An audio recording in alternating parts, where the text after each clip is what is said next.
ajma'in. Subhanaka la ilma lana illa ma 'allamtana innaka antal alimul hakim. Rabbi shrah li sadri wa yassir li amri wahlul 'uqdatam min lisani yafqahu qawli. Amma ba'd. Alhamdulillah ala nikmatil Islam, alhamdulillah ala nikmatil iman, wa kafa biha min ni'mah. Alhamdulillah, segala puji bagi Allah Subhanahu wa taala yang menyehatkan kita, menyempatkan kita, menjadikan kita hamba-hamba yang di pagi hari ini insyaallah mendapatkan berkah dari ilmunya Allah, mendapatkan sesuatu yang mulia di sisi Allah, mendapatkan sesuatu yang akan membuat seluruh kehidupan kita terasa cukup, terasa lebih, bahkan terasa luber, mampu mensyukuri setiap kenikmatan-kenikmatan yang Allah Ta'ala berikan, mampu mensabari segala sesuatu yang menjadi cobaan kita sebagai bentuk penghambaan kita kepada Allah Subhanahu wa Ta'ala,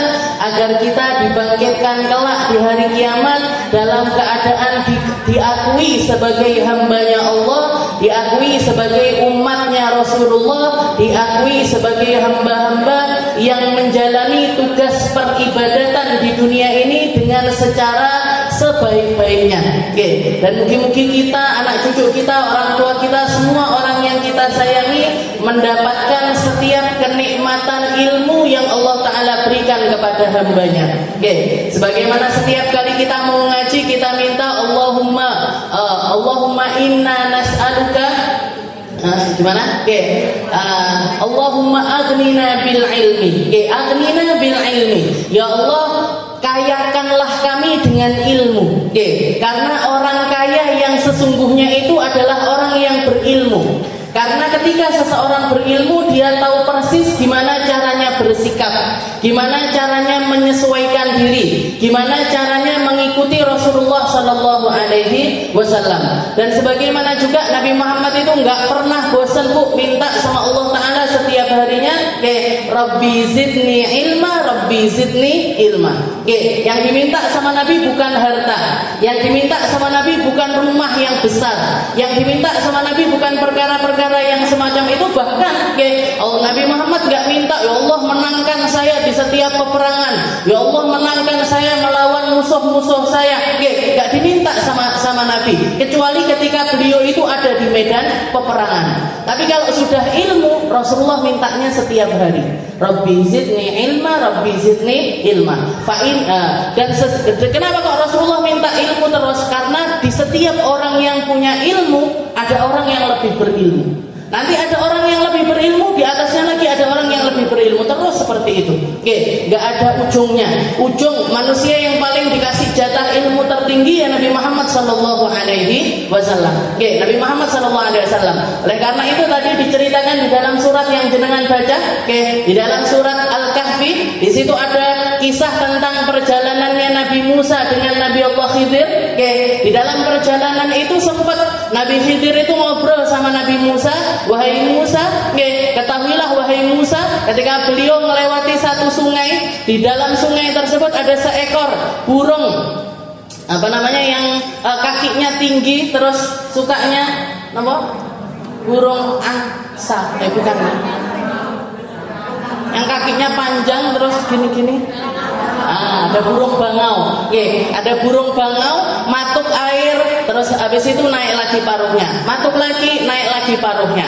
Maka Nabi Khidir mengatakan, ya Musa, ilmi wa ilma, ketahuilah wahai Musa, ilmu yang aku punya dan ilmu yang kamu punya dibandingkan dengan ilmunya Allah Subhanahu wa Ta'ala itu hanya semisal air yang ikut serta di paruhnya si burung ini tadi. Itu perbandingkan ilmumu dan ilmunya semua makhluk yang pernah diciptakan oleh Allah Ta'ala, itu cuma setetes dari lautan ilmunya Allah Subhanahu wa Ta'ala. Jadi orang ketika memiliki ilmu, tetap yang harus dia rasa adalah ilmu ini punyanya Allah. Yang ngasih kecerdasan saya Allah, yang ngasih semua pengertian ini adalah Allah. Maka gak ada jalan bagi saya untuk menyombongkan setiap pengetahuan yang saya miliki. Itu adab yang Allah Ta'ala ingin didikkan kepada Nabi Allah Musa dengan dipertemukan sama Nabi Allah Khidir. Dengan Nabi Allah Khidir. Jadi kita lanjutkan pembahasan kita. Kalau minggu-minggu yang lalu kita bahas tentang najis, macam-macamnya najis sudah kita selesaikan. Darah, setelah itu telur, setelah itu mani, madi, wadi dan lain sebagainya. Kita sudah bahas mana yang najis, mana yang enggak najis, mana yang kalau misalkan perkara tersebut ada di badan kita atau baju kita atau tempat sholat kita akan merusak dari keabsahan sholat ini tadi. Dan apa perkara-perkara yang tidak dianggap najis oleh syariat sehingga tetap sah bagi kita meskipun misalkan kita sholat dengan membawa perkara-perkara tersebut. Karena najis itu adalah sesuatu yang kotor yang tidak dianggap oleh syariat bisa dibawa untuk sholat atau akan merusak keabsahan sholat kita. Jenengan sholat bawa bangkai, batal sholatnya. Jenengan sholat bawa bulunya kucing, batal sholatnya. Jenengan sholat ada darah yang darahnya orang lain, walaupun nanti juga ada beberapa najis yang dimaafu, atau yang dimaafkan oleh syariat kalau terbawa di air ataupun terbawa di sholat.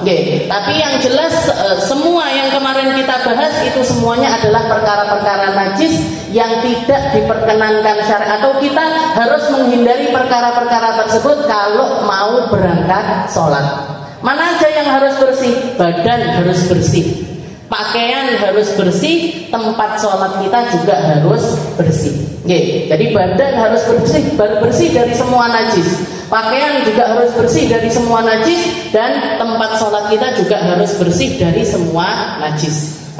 Dan ilmu tentang najasah ini lebih lagi diperlukan oleh seorang perempuan, karena biasanya yang ngopeni rumah itu ya ibu-ibu, ngopeni bayi ya ibu-ibu. Kalau jenengan punya anak-anak kecil ini kan mesti nanti yang ngompol di sana, ngompol di sini, kena najis sini, kena najis sana. Yang paling tahu dan jenengan harus ngerti gimana cara membersihkannya atau membuatnya kembali ke asalnya, yaitu kebersihannya atau kesuciannya. Jadi kalau ini yang akan kita bahas adalah anwa'u an-najasah atau macam-macamnya najis dari segi hukumnya. Dari segi penghukumannya ini ada 3 macam. Ada 3 macam najis. Mungkin jenengan juga sudah enggak asing lagi. Ada yang namanya najis mughalladhah, ada yang namanya najis mukhaffafah, ada yang namanya najis mutawassithah. Ada najis versi berat, ada najis versi ringan, ada najis versi tengah-tengah. Jadi ada yang berat. Kenapa kok berat? Li'anna syari' ghalladhahu. Karena syariat memberatkannya. Karena syariat memberatkannya. Ada yang ringan, mukhaffafah, yang paling ringan. Cukup disiramkan air atau dipercikkan air sampai merata ke najis itu aja, itu sudah cukup. Dan ada juga najis yang namanya mutawassithah atau yang tengah-tengah. Yang tengah-tengah. Jadi yang pertama aqsamun najasah wa kaifiyatu izalatuha. Al-ula an-najasatul mughalladhah. Yang pertama adalah najis mughalladhah. Wahya najasatul kalbi wal khinzir wa far'i ahadihima li'anna al-qa'idah taqul innal far'a yatba'ul akhas min asriyatin fin najasah. Jadi mughalladhah. Kenapa kok mughalladhah? Karena syariat memberatkannya. Seperti mungkin kalau jenengan ingat dulu, saya pernah menerangkan Allah Ta'ala ini di umat-umat sebelum umatnya Nabi Muhammad SAW, maka semua tempat yang kena najis, nggak ada cara penghilangannya kecuali dipotong. Nggak ada cara penghilangannya kecuali dipotong. Makanya umatnya Nabi Musa, umatnya Nabi Isa, umatnya nabi-nabi terdahulu, mereka nggak boleh sholat atau nggak boleh sembahyang, nggak boleh beribadah kecuali di tempat-tempat yang memang ditetapkan untuk menjadi tempat ibadah. Kayak orang Kristen, jangan kalau melihat orang Kristen nggak ada ceritanya mereka sembahyang di rumah. Mereka kalau mau ibadah, ya harus ke gereja. Orang Yahudi juga gitu, mereka kalau mau ibadah harus ke gereja.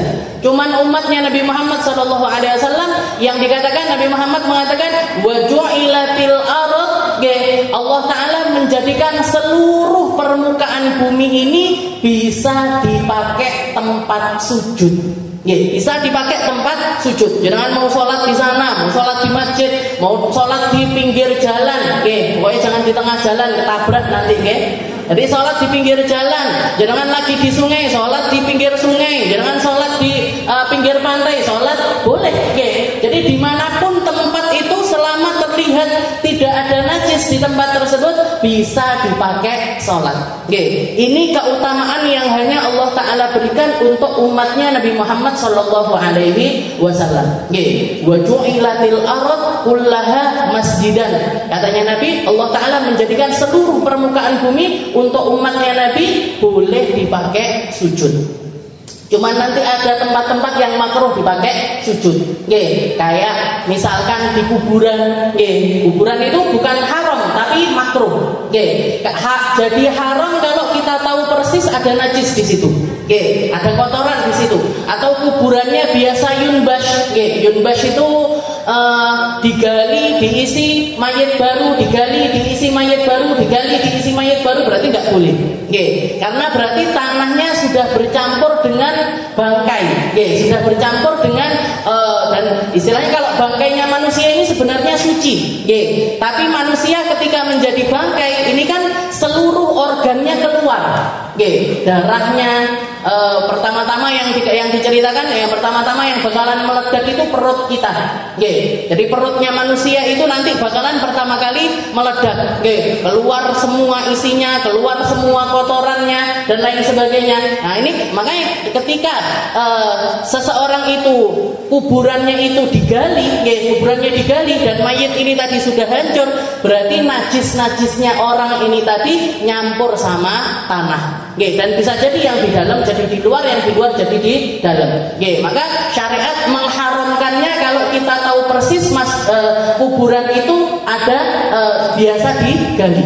Kalau enggak maka hukumnya makruh. Makruh sholat di kuburan.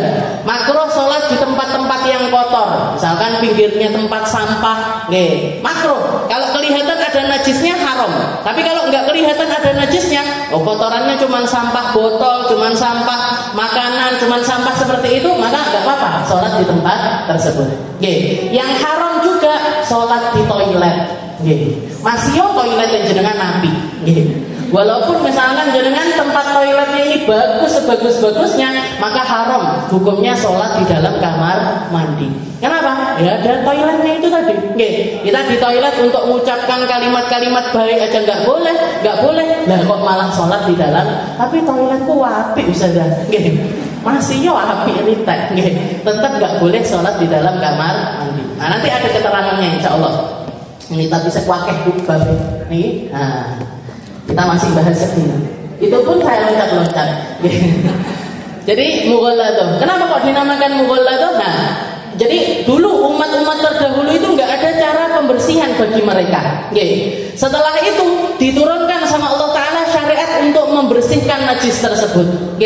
Jadi dulu awalnya itu semua najis cara membersihkannya adalah dicuci 7 kali, salah satunya pakai debu. Dicuci 7 kali, salah satunya pakai debu. Setelah itu Rasulullah menganggap itu menjadi sesuatu yang sangat berat untuk umatnya. Jangan bayangkan, kena kencing, basuh 7 kali, salah satunya pakai debu. Kena darah, basuh 7 kali, salah satunya pakai debu. Maka Rasulullah minta keringanan dari Allah Ta'ala sehingga diringankan untuk najis-najis yang lainnya, yang dipertahankan beratnya pembersihan najis itu hanya untuk najisnya anjing dan juga babi. Untuk najisnya anjing, babi ini dipertahankan cara pembersihannya dengan cara dibasuh 7 kali, salah satunya pakai debu. Ada yang diringankan seringan-ringannya sama Allah Ta'ala, yaitu najisnya kencing bayi laki-laki di bawah umur 2 tahun dengan syarat bayi itu belum makan apapun kecuali ASI dari ibunya. Dengan dalil-dalil hadis-hadisnya Nabi Muhammad Sallallahu Alaihi Wasallam.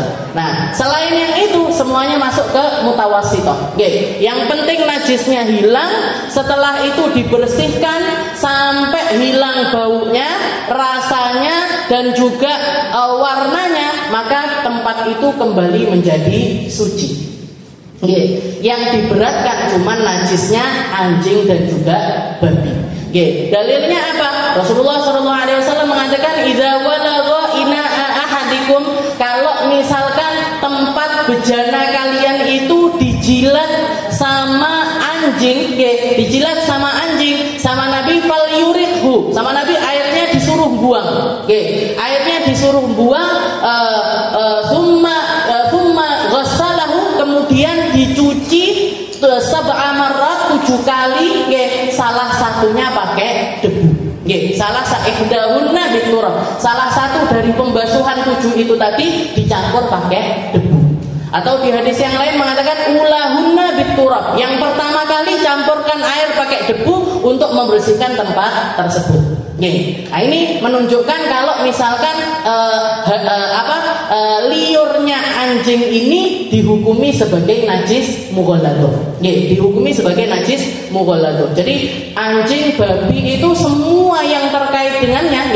Jadi Imam Syafi'i ijtihadnya beliau, kalau liurnya saja najis 7 kali basuhan salah satunya pakai debu, apalagi yang lainnya, apalagi kencingnya, apalagi beraknya, apalagi kulitnya, apalagi semua yang terkait dengan anjing babi tersebut, maka sudah dipastikan lebih daripada itu. Jadi pembersihannya yang tadi anjing, babi, au fari ahadima, atau yang keluar dari salah satu dari keduanya. Seperti yang kemarin kita bahas, anaknya anjing, anjing kawin sama kucing, anaknya kucing misalkan, kucing ini tadi tetap ikut salah satu dari bapaknya.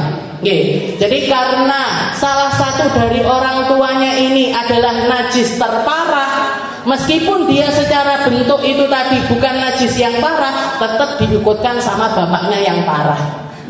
Tetap diikutkan sama bapaknya yang parah. Makanya Bu, kalau jadi orang tua, jenengan harus jadi orang baik. Biar apa? Biar anaknya nggak tambah nggak baik. Nonton.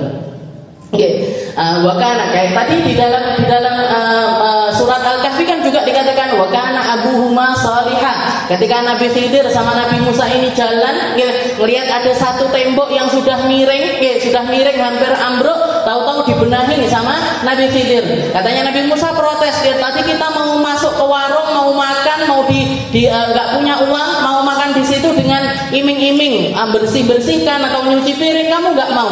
Dan sekarang kok lewat ini tempat ini nggak tahu punyanya siapa, ada miring, temboknya miring, kok kamu benerin. Ternyata di akhir dikatakan ini adalah rumahnya anak yatim. Rumahnya anak yatim. Kenapa kalau Allah Ta'ala melindungi kedua anak yatim tersebut? Katanya Allah Ta'ala, wa kana abuhuma sholihah, karena abahnya dua anak ini tadi orang soleh. Orang soleh yang dikatakan para ulama menafsirkan salah satunya adalah kakeknya yang ketujuh itu Nabi. Kakeknya yang ketujuh Nabi sampai 7 turunan dilindungi sama Allah Subhanahu wa Ta'ala. Makanya kesalehannya jenengan itu tumus ke anak-anak. Kalau jenengan nggak jadi orang baik, nggak jadi orang solihah, nggak jadi perempuan yang ahli ibadah, ahli sholat, ahli puasa, ahli zikir dan lain sebagainya, entah mau jadi apa ini anak-anak kita. Tapi kalau kita jadi orang soleh, kita jadi orang baik, insya Allah sampai turunan-turunan kita pun dijaga sama Allah Ta'ala untuk menjadi orang-orang yang baik. Ini anjing babi pun gitu. Anaknya masih duduk nggak serupa dengan bapaknya, tapi tetap dianggap najis sama Allah Subhanahu wa Ta'ala. Jadi cara pembersihannya dicuci 7 kali, salah satunya pakai debu. Dan paling afdolnya, ada banyak cara sebenarnya, ada banyak cara mensucikan najisnya anjing babi ini. Ada misalkan ini tempat ini kena najis atau dijilat sama anjing. Cara yang pertama dan ini cara yang paling afdol adalah jenengan ngambil dulu. Misalkan jenengan tuangkan, ini tempat kan kecil pembersihkannya pun berarti juga nggak harus diguyur, jenengan ngambil ember, enggak, air segini cukup sebenarnya. Jadi misalkan yang kena najis di tengah-tengah sini, ambil air 1/4 misalkan, 1/4 gelas, campurkan pakai debu. Campurkan pakai debu, diaduk, habis itu dicuci. seret, diratakan untuk meratakan ke seluruh tempat ini tadi. Setelah itu nanti basuhan yang kedua seret, basuhan ketiga seret sampai 7 kali. Ini cara yang paling afdol. Kenapa? Karena debunya ada di awal sehingga seluruh tempat yang kena air basuhan ini tadi otomatis juga langsung terkena debu, tidak perlu dibasuh lagi pakai debu yang lainnya. Itu cara yang pertama dan cara yang paling afdol. Jadi paham ya? Nah, jadi ini misalkan najisnya, sudah hilang ini najisnya, ya ambil air 1/4 ini, kasih air, habis itu kasih debu, dibasuhkan dulu di awal, seret, itu setelah itu nanti yang kedua, 3 sampai ke 7 langsung pakai air saja. Kalau cara yang kedua, ini tempat najis, wad'ut turab ala mahallin najasah, ambil turab, ambil debu, dipiur-piur nih di najisnya, diserut, diratakan di sini, diratakan di najisnya. Baru setelah itu tsumma sabbal ma' fawqahu, kemudian air ginikan, seret. Tapi kalau dengan cara seperti ini, debu yang kena najis ini tadi ketika turun itu kemana-mana, maka semua yang kena dari debu ini tadi harus dicuci lagi pakai air 7 kali. Kalau yang pertama karena sudah air dicampur sama debu, itu istilahnya basuhan pertamanya sudah masuk. Basuhan pertama itu sudah termasuk salah satu dari 7 basuhan. Tapi kalau dengan debu dulu, baru setelah itu air, yang basuhan debu cuman debu aja, basuhan kedua, ketiga sampai ke 7, nah itu baru dianggap sebagai airnya. Paham gitu? Nah, itu cara yang kedua. Jadi keringan, istilahnya garingan bisik. Pakai debu aja, habis itu pakai air 7 kali. Setelah itu cara yang ketiga, subbal ma' ala makanin najasah. Yang ketiga adalah kita pakai air dulu. 1, 2, ketiga misalkan baru pakai debu. Nanti dilanjut 4, 5, 6, 7 pakai air. Atau di akhir, dibasuh dulu pakai air 7 kali. 1, 2, 3, 4, 7 kali. Baru setelah itu pakai debu. Gimana hukumnya? Boleh. Tapi kalau kita pakai cara seperti ini, semua tempat yang kecipratan air, semua tempat yang kena efek dari pembasuhan kita itu harus dicuci pakai debu salah satunya. Jadi, nah ini sama seakan-akan gini, kayak ngerata nih najis yang besar dan kita harus meratakan debu itu juga ke tempat-tempat yang lainnya. Nah, makanya para ulama mengatakan paling afdolnya dari 3 cara ini adalah cara yang pertama. Jadi ini najisnya, dan disesuaikan. Kalau misalkan najisnya itu cuma tempat kecil, ya sudah pakai air sedikit aja. Gak harus diguyur, harus bawa diselangi serot, gak harus. Kecuali kalau jenengan kena jilat ini dari ujung kepala sampai ujung kaki. Itu mandi debu dulu, baru setelah itu diguyur dari atas sampai bawah. Jadi disesuaikan. Jadi pembersihan najis itu seperti itu. Kalau najisnya kecil, ya pakai air sedikit aja. Kalau najisnya banyak, baru pakai air banyak. Ini cara yang pertama atau najis yang pertama, najis mughalladhah. Setelah itu najis yang kedua, namanya adalah najis mukhaffafah. Najis yang paling diringankan oleh syariat. Wa sababu tasmiyah bil mukhaffaf li anna syari' khaffafa fi hukmiha wa hiya allati tatawaffar fiha arba'ata syurut. Jadi kalau najis mukhaffafah ini syaratnya 4. Ayakuna baulan. Yang pertama adalah najis yang ringan ini berupa kencing, bukan yang lainnya. Kalau BAB tetap najisnya adalah mutawassithah. Tapi kalau kencing, maka dia bisa dianggap sebagai najis yang ringan. Ayakuna baulan. Yang pertama adalah kencing. Ayakuna min sobi. Yang kedua adalah kencingnya bayi laki-laki. Kencingnya bayi laki-laki. Kenapa kok bayi perempuan nggak dianggap sebagai sebagai najis yang ringan, nggih. Ada banyak pendapat, nggih, dan yang memutuskan itu adalah hadisnya Nabi Muhammad SAW. Rasulullah seringkali mengatakan kalau bayi laki-laki rasyahu bilma, jadi cukup dipercikkan air saja. Waghsilu minal jariyah, tapi kalau anak perempuan cuci sampai bersih. Nah, ini dari hadisnya Nabi. Jadi juga pendapat yang lain para ulama mengatakan karena kalau perempuan ini dia balighnya dengan haid, darah, pakai darah, dan darah itu adalah sesuatu yang najis. Sedangkan laki-laki balighnya itu tanda balighnya bil mani, dengan keluarnya mani. Sedangkan mani adalah sesuatu yang suci. Ada juga yang mengatakan karena Nabi Adam diciptakan sama Allah Ta'ala dari tanah, tanah lempung dicampur air dibentuk jadilah Nabi Allah Adam. Sedangkan perempuan diciptakannya dari nopo? Dari tulang rusuknya Nabi Allah Adam. Dari tulang rusuknya Nabi Allah Adam jadilah istilahnya jadilah Nabi Allah, jadilah Siti Hawa. Jadilah Siti Hawa. Tapi kalau perempuan yang lainnya enggak dari tulang rusuk, dari mani yang bercampur dengan indung telur. Jadi jenengan enggak usah yang jomblo-jomblo, aku sedang mencari tulang rusukku. Tulang rusuk sopo? Yang diambil dari tulang rusuk itu cuma Siti Hawa aja. Jenengan semuanya mboten dari bapak ibu jenengan. Nah, jadi tapi karena asal muasalnya itu Siti Hawa ini diambil dari tulang rusuknya Nabi Adam, maka perempuan ini istilahnya kalau dibilang apa yang keluar dari perempuan ini lebih ekstrim dibandingkan laki-laki. Nah, itu pendapatnya para ulama. Kenapa kok perempuan harus dicuci kalau laki-laki cukup dipercikkan saja. Tapi ya, walhasil dari semua kaul ulama tersebut semuanya berujung kepada perkataannya Nabi Muhammad SAW.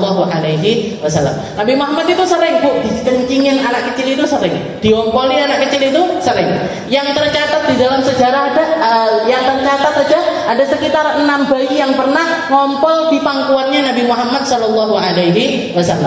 Yang paling sering tentu saja cucu-cucunya, Sayyidina Hasan, Sayyidina Husain. Sayyidina Hasan, Sayyidina Husain itu sering sekali kencing di kadang di pangkuannya, kadang di punggungnya, kadang lagi Rasulullah lagi berkuda-kuda, ngerangkak jadi kuda, cucunya di atasnya ngompol juga.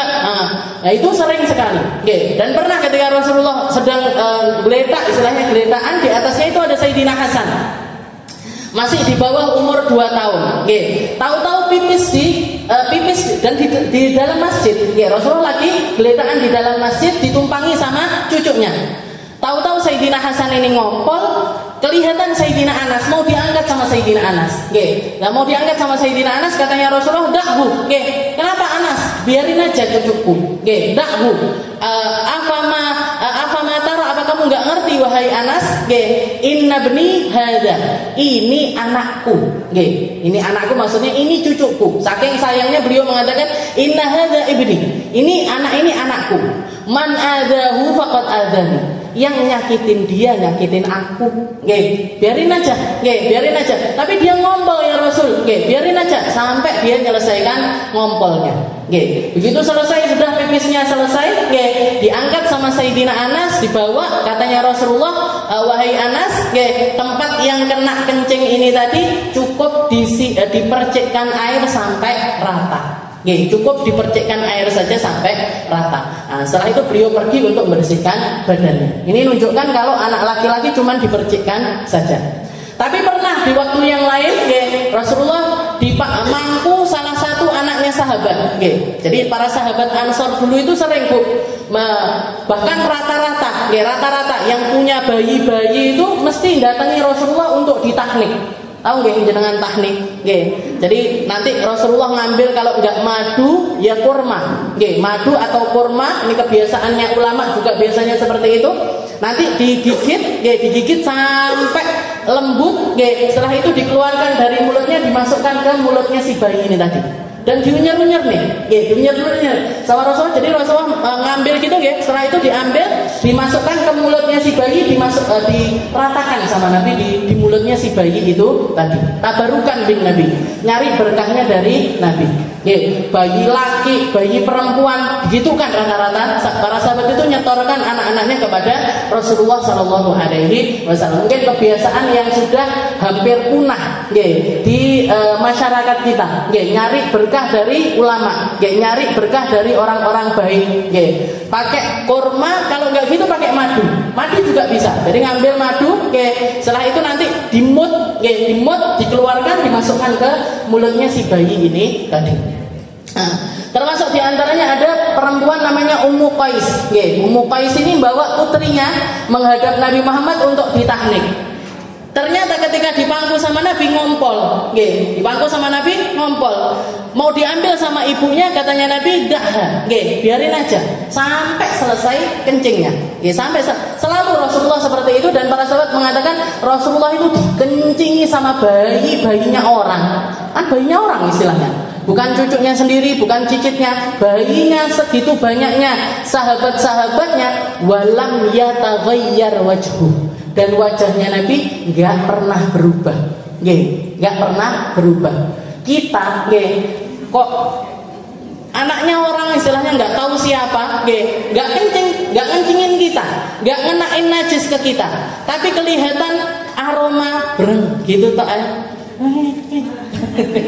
Biasanya gitu, bapak-bapak apalagi, bapak-bapak itu apalagi,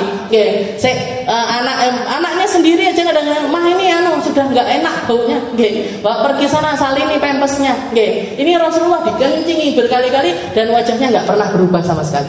Dan setiap kali ada anak yang kencing di pangkuannya Nabi, Rasulullah mengatakan, dah, biarin aja, biar sampai selesai dulu kencingnya. Kenapa kok biar selesai dulu kencingnya? Biar najisnya nggak rata kemana-mana. Karena kalau lagi pipis diangkat, sini kena, nyiprat ke sini. Tapi kalau dibiarkan, ya sudah, cuman bajunya Nabi aja yang kena. Setelah si bayi ini tadi sudah selesai kencing, diambil sama ibunya, datang Sayyidah Lubabah, bintul Harith mengatakan, ya Rasul, Rasul ganti baju, waktu ini izarah, ini sarungnya jenengan yang kena najis ini tak ambil, tak cuci, biar saya cuci, jenengan ganti baju dulu. Nah, karena bayinya perempuan dicuci, perlu untuk dicuci. Tapi kalau bayi laki-laki itu cukup dipercikkan air sampai rata dan sudah kembali suci kembali. Jadi ini najis yang paling diringankan sama syariat. Najisnya kencing dari bayi laki-laki umurnya di bawah 2 tahun.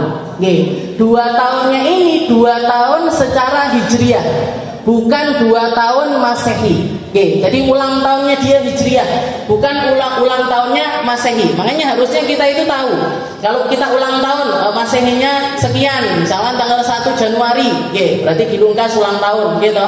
Misalkan ulang tahunnya tanggal 1 Januari, ini secara Masehi, harusnya tahu juga hijriahnya itu kapan. Karena apalagi kalau perempuan itu nanti kaitannya sama haidnya, kaitannya sama ini pakai umurnya umur hijriah. Nah, ini juga gitu, bayi laki-laki 2 tahun ini pakai umur hijriah, bukan umur Masehi. Jadi di bawah 2 tahun. Allah yablughu shabi haulain sanatain. Allah yut'ima ghairal laban litaghaddi. Dan yang terakhir syaratnya adalah belum makan apa-apa kecuali ASI dari ibunya. Litaghaddi, sebagai makanan, sebagai asupan makanan. Tapi kalau untuk yang lainnya, di syifa misalkan anaknya di bawah 2 tahun tapi sempat sakit, jadi minum obat dan lain sebagainya, gimana ini? Nggak apa-apa, nggak masalah, nggak merubah kenajisan dari si bayi ini tadi. Ditahnik misalkan, kayak itu tadi, ditahnik pakai kurma atau ditahnik pakai madu. Jadi kalau bentuknya itu bukan sebagai makanan tapi sebagai pengobatan ataupun yang lainnya, maka tetap najisnya ini tetap dianggap sebagai najis mukhaffafah.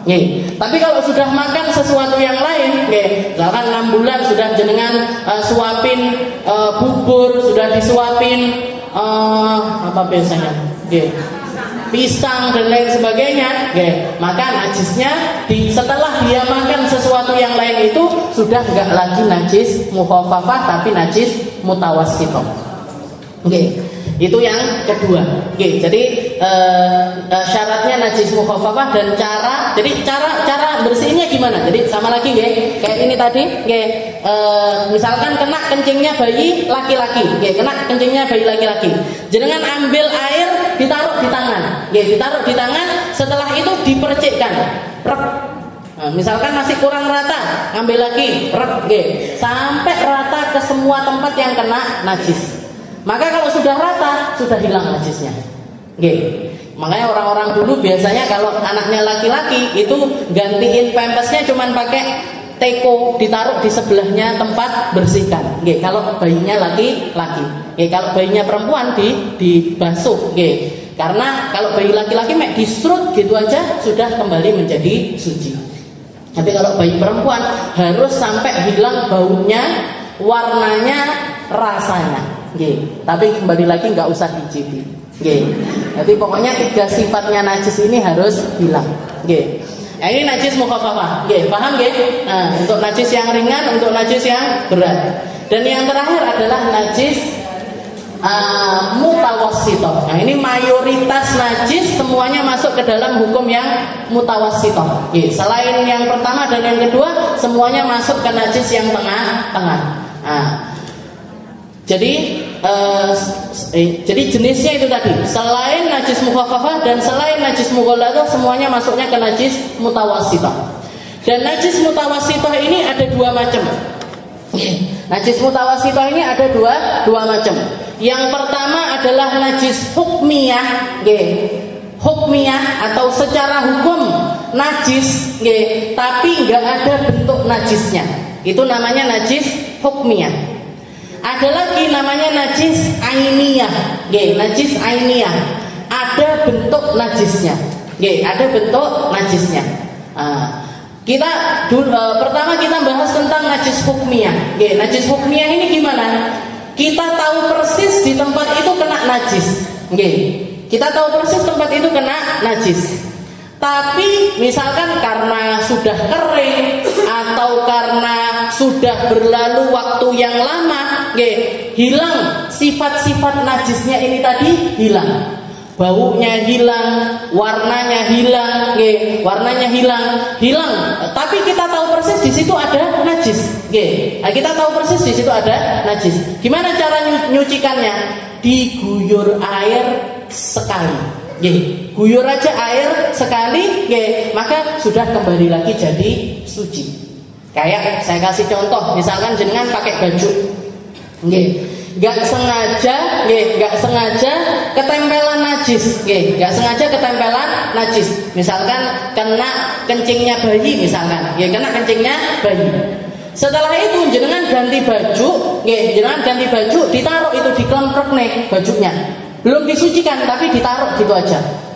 Setelah ketika kita mau bersihkan najis, ketika kita mau nyucikan, sudah nggak ketahuan di mana najisnya, sudah kering misalkan, atau nggak tahu gimana yang dia, sing kena kene, apa kene, karena didiamkan misalkan 3 hari atau 5 hari, misalkan, Jadi 5 hari tidak didelok neh. Tapi kalau dilihat baunya sudah hilang. Warnanya najis juga sudah hilang. Gimana ini caranya? Cara kita kembalikan baju ini biar suci kembali gimana caranya? Jenengan bilas pakai air sekali. Dibilas pakai air sekali saja, maka baju itu tadi sudah kembali menjadi suci. Sudah kembali menjadi suci. Atau misalkan kayak kita di ruangan ini, tahu-tahu ada kucing kencing, ada kucing kencing, misalkan di sini kucingnya kencing. Ya seperti itu, dibiarkan, tidak ada yang bersihkan, tidak ada yang nyucikan, sampai akhirnya baunya itu udah hilang, baunya hilang. Yang petugas kebersihan pas datang, ini najisnya di mana ini? Bu, di mana ini tempatnya najisnya? Di mana ya? Lupa saya. Apa di sini? Apa di sini? Apa di sana? Lupa. Najisnya tempatnya ini di mana? Maka cukup tempat yang perkiraan tadi ada najisnya diguyur pakai air sekali.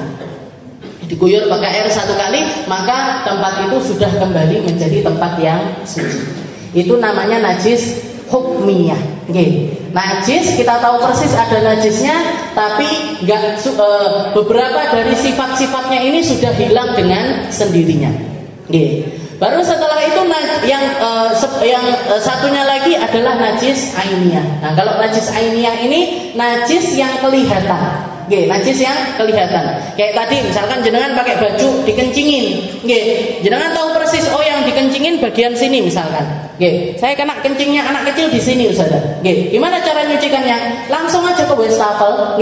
Langsung ke wastafel. Najisnya dulu dibilas. Jadi si baju misalkan kenanya di ujung sini. Ya sudah, ambil bagian yang segini dicuci. Dicuci. Sampai gimana? Sampai hilang semua sifat najisnya. Baunya hilang, warnanya hilang, rasanya hilang, maka jilbab ini tadi sudah kembali menjadi suci. Kalau kenanya di bagian baju, ya sudah dibuka bajunya, ambil aja yang bagian najisnya tadi, dibersihkan dulu najisnya, baru setelah itu dicuci sampai hilang semua sifat-sifat najisnya. Jadi tahapannya 2. Kalau najis ainiyah itu tahapannya 2. Yang pertama dihilangkan dulu najisnya, dihilangkan dulu najisnya. Yang kedua dicuci sampai hilang semua sifat-sifat kenajisan dari najis tersebut. Kalau dibasuh sekali sudah hilang, cukup. Kalau sekali belum hilang, 2 kali. 2 kali belum hilang, 3 kali. 3 kali belum hilang, 4 kali. Terus sampai najisnya ini benar-benar hilang semuanya. Warnanya, baunya, dan juga rasanya. Rasanya 3 sifat najis ini semuanya hilang. Dan kembali lagi, kalau kita bersihkan najis cukup dengan sesuai tempatnya aja. Jadi jangan diratakan, jangan diratakan. Jadi nggak perlu misalkan yang kena najis cuman ujung jilbabnya aja. Buka jilbabnya diubah kabeh.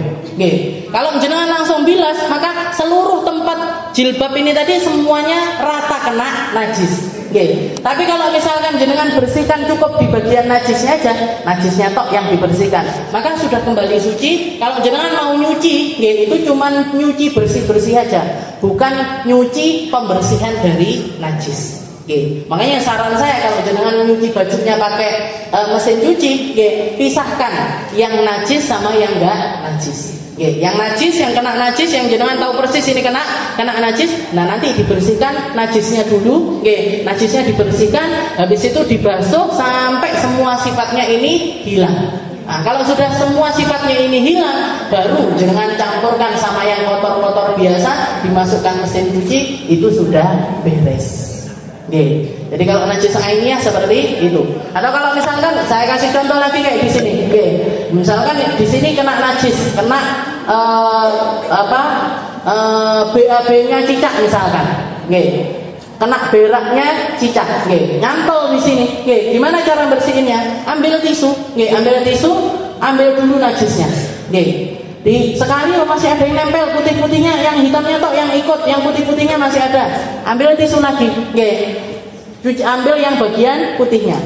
Setelah itu kalau sudah hilang najisnya, ambil tisu lagi, celupin air, atau dituangin air, dikruk-kruk-kruk, kenapa? Enggak kruk-kruk gini, busuk-busuk gini aja. Sekali, kayaknya masih kurang, ambil lagi, guyurin air lagi, kruk-kruk-kruk. Nah, sampai semua sifatnya ini dicium, oh sudah nggak ada baunya, sudah beres. Jadi nggak harus terus kena langsung diubah. Titik-titik diubah. Ya boleh aja kalau jenengan sabun longgar, air longgar, silahkan. Nggak apa-apa, kayak gitu nggak masalah. Tapi kalau ini kita kenapa kok ada syariat seperti ini? Karena ini syariat ini turunnya di Arab, turunnya di zamannya Nabi Muhammad SAW, di mana air itu sulit, air itu jarang.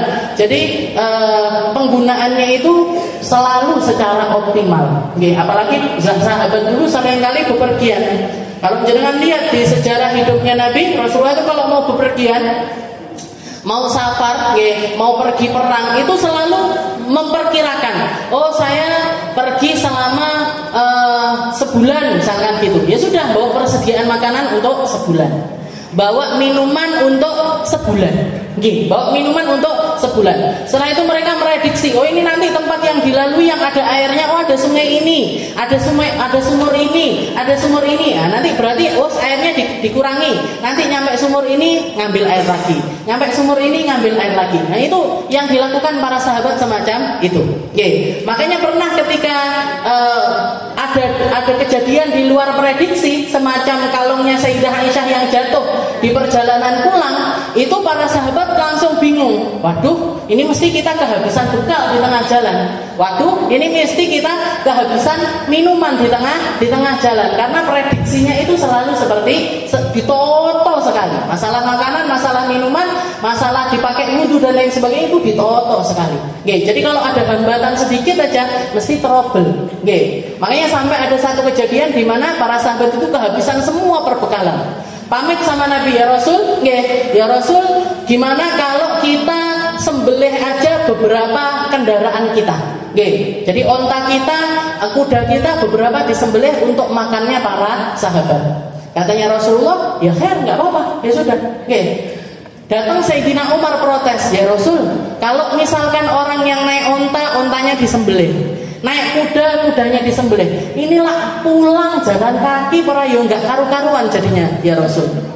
Terus gimana wahai Umar, saran kamu gimana? Ya Rasul, antum baina yadaina. Katanya Sayyidina Umar dengan pedenya beliau mengatakan, jenengan ini lebih tengah-tengah kita ya Rasul. Terus gimana? Kita kumpulkan aja sisa-sisa perbekalannya para sahabat. Nanti saya kumpulkan, saya taruh di depannya jenengan dongakne ben barokah. Solusi yang sangat cerdas, yang nggak mungkin bisa dilakukan kecuali zamannya Rasulullah Shallallahu Alaihi Wasallam. Hari ini Sayyidina Umar ngambil rida keliling dari satu kemah ke kemah yang lainnya. Ada yang ngasih beberapa butir kurma, ada yang ngasih beberapa gandum, ada yang ngasih macam-macam. Dibawa semuanya, dikumpulkan, dibawa ke hadapannya Rasulullah Shallallahu Alaihi Wasallam. Ya Rasul, sekarang jenengan dongak nih. Doa beliau, minta agar makanan ini dikasih barokah. Setelah itu, setelah didoakan sama Nabi, Rasulullah nyuruh semua ketua regu itu tadi untuk datang ngambil makanan. Ngambil makanan. Satu ngambil saember, satu ngambil saember, satu ngambil saember, dan nggak ada. Dan ini makanan kayak nggak pernah berubah. Nggak pernah berubah. Setelah itu ganti minuman yang jadi masalah. Terus gimana ini minumannya ya Rasul? Katanya Rasulullah ngambil satu kendi, beliau masukkan tangannya ke dalam kendi tersebut, keluar air. Keluar air dari bawah, para sahabat ngambil, katanya para sahabat, kami minum sampai puas, dipakai wudhu, dipakai mandi. Gak ada satupun di antara kita kecuali ngambil dari air yang Rasulullah itu masukkan tangannya ke dalam kendi tersebut. Makanya para sahabat mengatakan, para ulama mengatakan afdolul miyah alal itlaq. Air paling mulia yang pernah Allah Ta'ala berikan kepada manusia adalah air alladzi kharaja min baini asabi'in nabi, yang keluar dari sela-sela jari jemarinya Rasulullah Sallallahu Alaihi Wasallam. Dan ini air mengalahkan kenikmatannya air surga. Telaga Al-Kautsar ini lebih afdal. Sama air Zam-Zam, air ini lebih afdal. Jadi air paling mulia yang pernah ada itu air yang keluar dari jari jemarinya Nabi Muhammad Shallallahu Alaihi Wasallam. Dan itu yang menikmati hanya para sahabat-sahabatnya Nabi. Tidak boleh meri, nggak boleh meri kita. Nah, setelah itu Sayyidina Umar mengatakan kalau ini kisah ini nyampe, karena semua sahabat waktu itu menyaksikan berkah dari doanya Nabi, berkah dari air yang keluar dari jari jemarinya Nabi. Barang siapa yang mendengar kisah ini, mendengar hadis ini, dan ada rasa syak di dalam dirinya, ada rasa mosok, masa kayak gitu, apa bisa seperti itu, perlu dipertanyakan iman dari orang tersebut. Karena ini keramatnya Nabi, karena ini mukjizatnya Rasulullah Sallallahu Alaihi Wasallam. Jadi sesuatu yang seperti itu yang dialami sama para sahabat-sahabatnya Nabi Muhammad Sallallahu Alaihi Wasallam. Jadi air Kok air tadi? Nopo? Niki. Najis ainiyah ini tadi. Ya, jadi kudu primpen Bu. Jadi jenengan bisa ngerti, bisa ngerti kapan saya harus pakai air banyak dan kapan kalau misalkan kepepet nggak ada air banyak, jenengan tetap bisa bersesuci dengan benar. Masalah ini masalah membiasakan mandi, wudu atau membersihkan najis dengan air yang sedikit. Ini harus menjadi ilmu yang jenengan semuanya harus ngerti. Karena kadang-kadang kita ada waktu-waktu yang semacam itu. Kayak semisal orang haji. Kalau umroh mungkin gampang masihan zaman sekarang. Kalau orang haji, jangan bayangkan satu kloter kamar mandinya cuma 5 misalkan atau 6. Nah kalau jenengan nggak ngerti gimana caranya bersihkan najis, gimana caranya istinja dengan benar, akhirnya najis kemana-mana. Karena saya ngelihat sendiri ada orang sudah sepuh, jadi karena sudah kebelet antriannya panjang, pipis di botol, pipis di botol. Ini maaf kemaluannya perempuan sama laki-laki ini kan beda. Kalau laki-laki, maaf, ujungnya itu dimasukkan ke sini, sudah nggak rata kemana-mana. Nanti ujungnya tinggal dibilas pakai tisu basah, pakai air secukupnya sudah beres. Nah kalau perempuan, jangan bayangkan ini jangan masukkan, lupa nggak lebar ini. Habis itu yang lebih parah lagi, setelah kencing di botol, habis itu langsung pakai celana dalam, wudu sak kenaknya, sholat. Ini sholatnya sah apa enggak? Ini celana dalamnya kena najis, bajunya kena najis, kaos kakinya mungkin juga kena najis dan lain sebagainya. Jadi makanya orang makanya sampai Allah Taala mewanti-wantikan, wa man farada fihinnal hajj fala rafath wala fusuq wala jidal fil hajj. Jangan kalau mau haji 3 bekalnya Bu. Jangan sampai tukaran, jangan sampai ngomong kotor, jangan sampai ngomong kasar. La fusuq fiha wala jidal fil hajj. Wa farada fihinnal hajj fala rafath. Jangan sampai melakukan perkara keji, jangan sampai tukaran, jangan sampai ngomong kotor. Karena ini kayak ngomong kotor ini sudah di sini. Orang mau tukaran itu kayak sudah di sini. Karena keadaan yang semacam itu, jangan biasa sekamar cuma 2 orang, ini 10 orang, 15 orang. Kamar mandi biasanya 1 orang 1. Ini harus antri sampai sekian banyak. Diperparah lagi sama satu sama lain itu saling egois. Oh kamu mandi, aku yo adus. Kamu mandi di waktu haji itu saya milih untuk mandi. Akhirnya antriannya tambah panjang. Aku yo adus pisan. Ini yang paling terakhir kan sak nih. Nah, yang paling terakhir ini kan kasihan. Apalagi kalau orang sepuh-sepuh dan lain sebagainya. Jadi ilmu tentang bersihkan najis, macam-macamnya najis, gimana caranya kita membereskan najis-najis itu menjadi bekal yang harus dengan semuanya ngerti. Jadi kalau saya mau bersesuci pakai air sebotol, bisa. Saya mau wudu pakai air persediaannya cuma 2 botol, bisa. Bisa. Caranya gimana? Bersihkan secukupnya saja. Bagian yang najis kita bersihkan, yang nggak kena najis nggak perlu. Dan kita bisa ngempet, istilahnya saya biasa sehari mandi 2 kali. Sudah waktu haji, wes 2 hari sekali aja mandinya. Elek pokoknya dikasih Rexona yang tebel. Jadi biar nggak ikut-ikutan di dalam hal-hal yang semacam itu. Karena haji itu fokusnya kita ibadah. Jangan dirusak pertengkaran yang sudah haji mesti ngerti. Iya ustazah, saya kono tukaran, kono bunga.